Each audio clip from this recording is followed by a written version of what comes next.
Hey everyone, I hope you're doing well. Welcome to the first video in my new series, Fireside Lore. Today we're going to be delving into the Warcraft universe and covering one of my all-time favourite characters, Jaina Proudmoore. I'm aiming for a fairly condensed version, so we won't cover every tiny detail, but this should be plenty to give you a good understanding of Jaina's story so far. Anyway, let's get into it.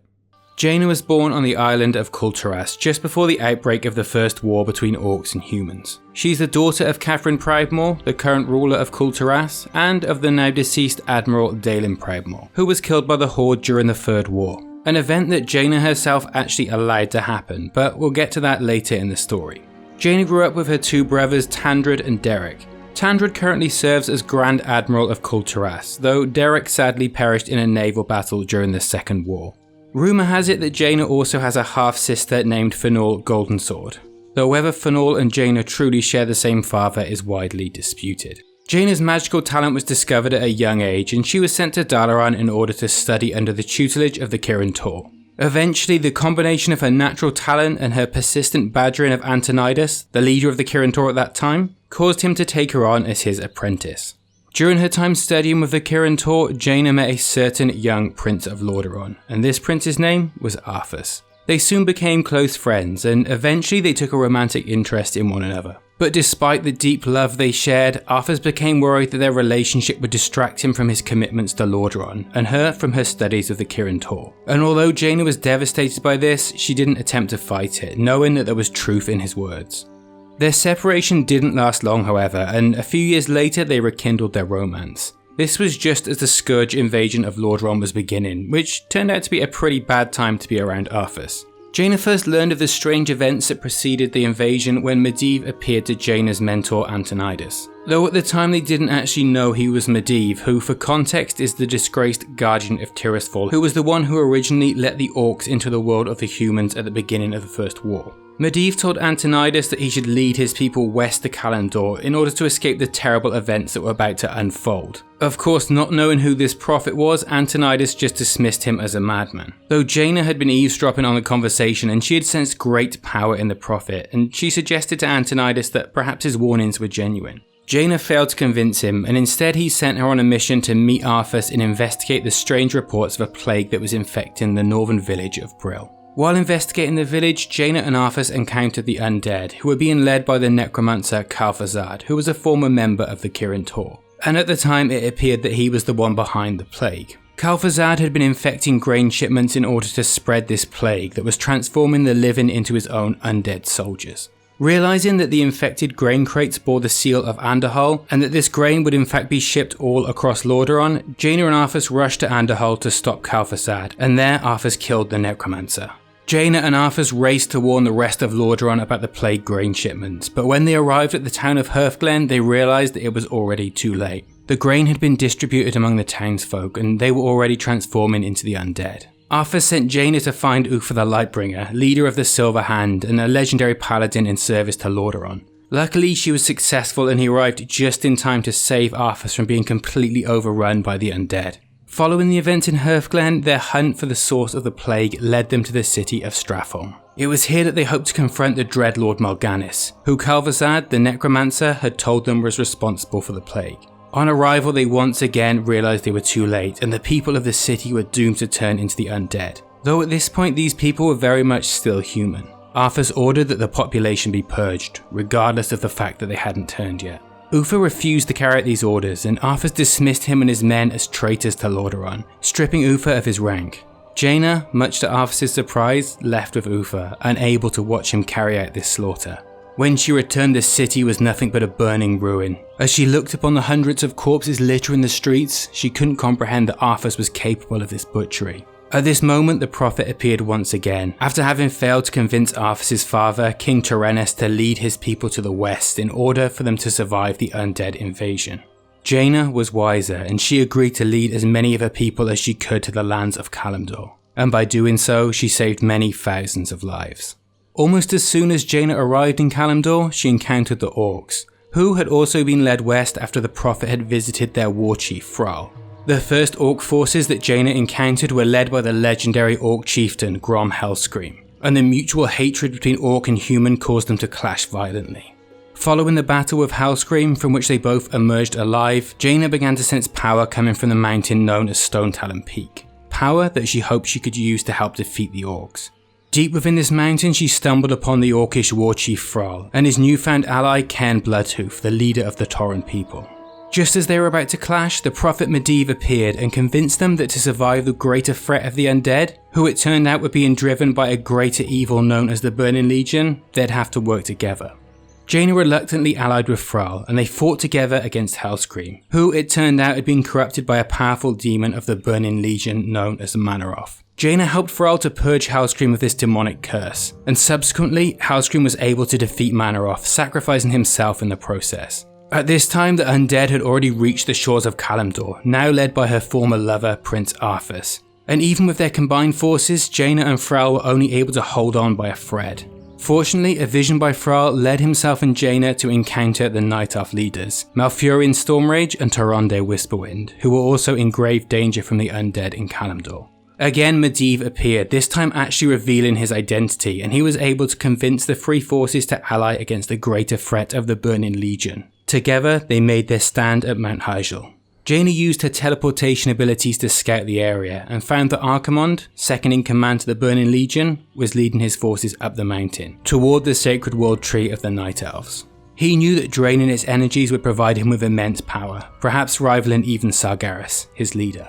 Jaina's stronghold was closest to the base of the mountain and was subsequently the first to fall to the Legion, though she managed to teleport out in time, but only after giving Archimonde a bit of sass. Is talking all you demons do?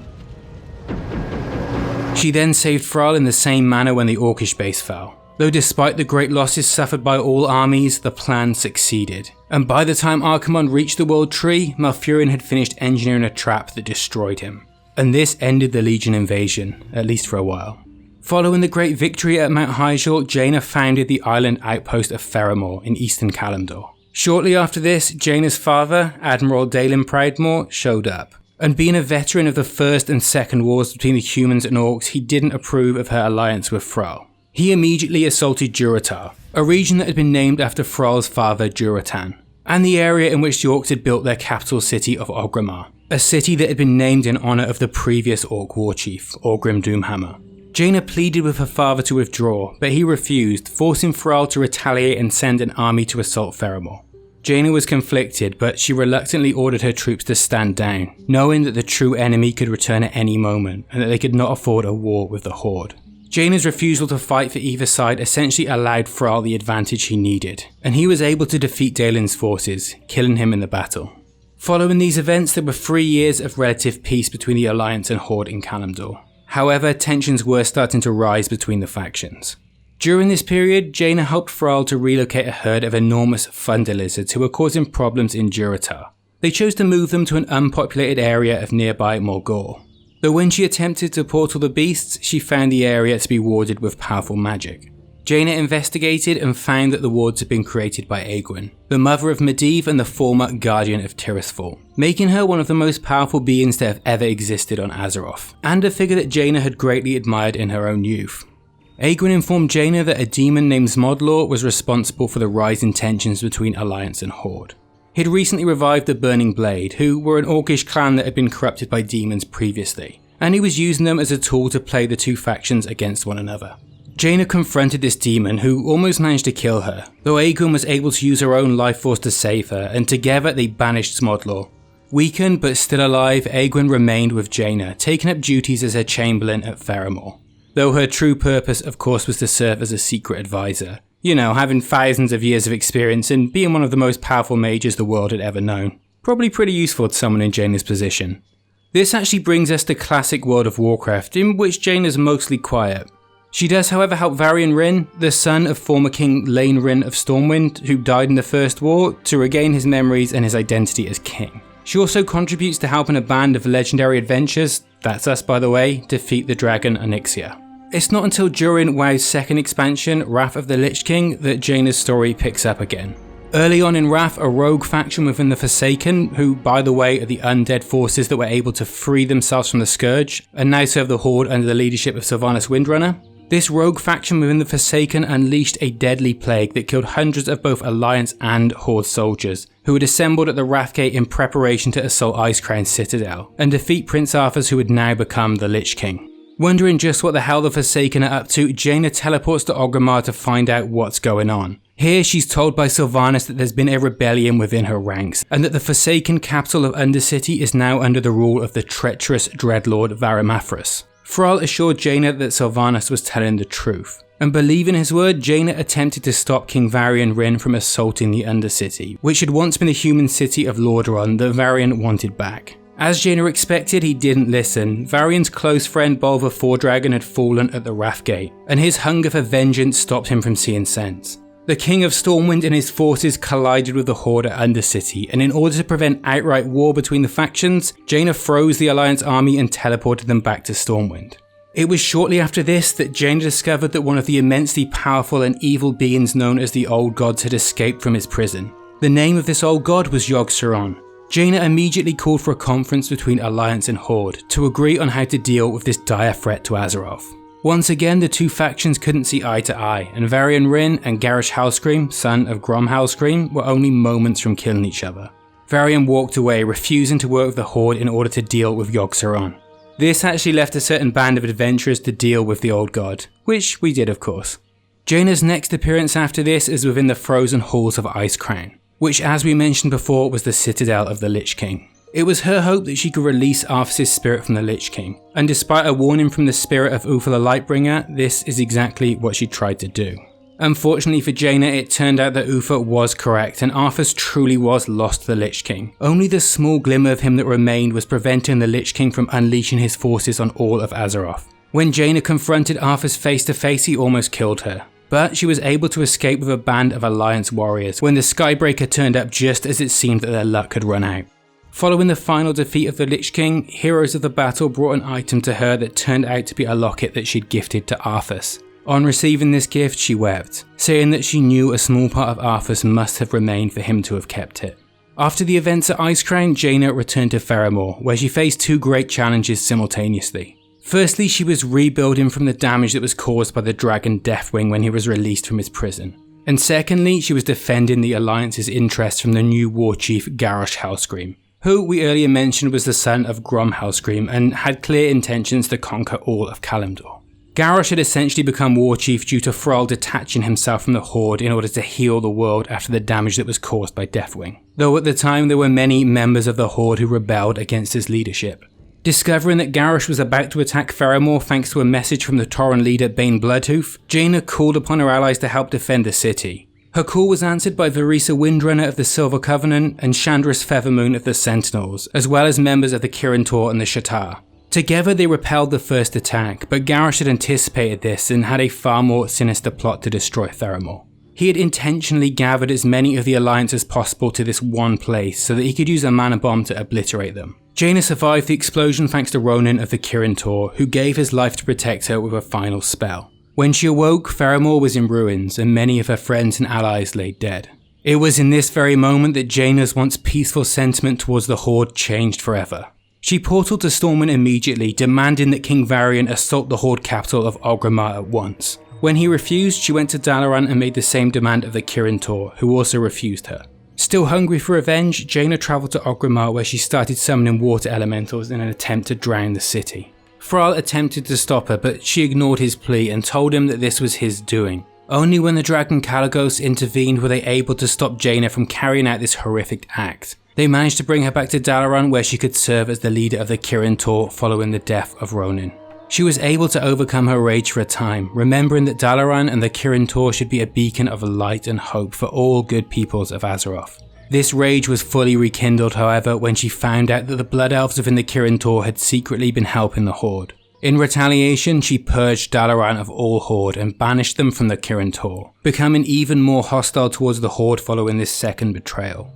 She displayed this open hostility after the defeat of Garrosh Hellscream at the Siege of Orgrimmar, where she urged King Varian to disband the Horde. He refused to do so, even knowing that the Alliance had an advantage in numbers after Garrosh had split the Horde in half.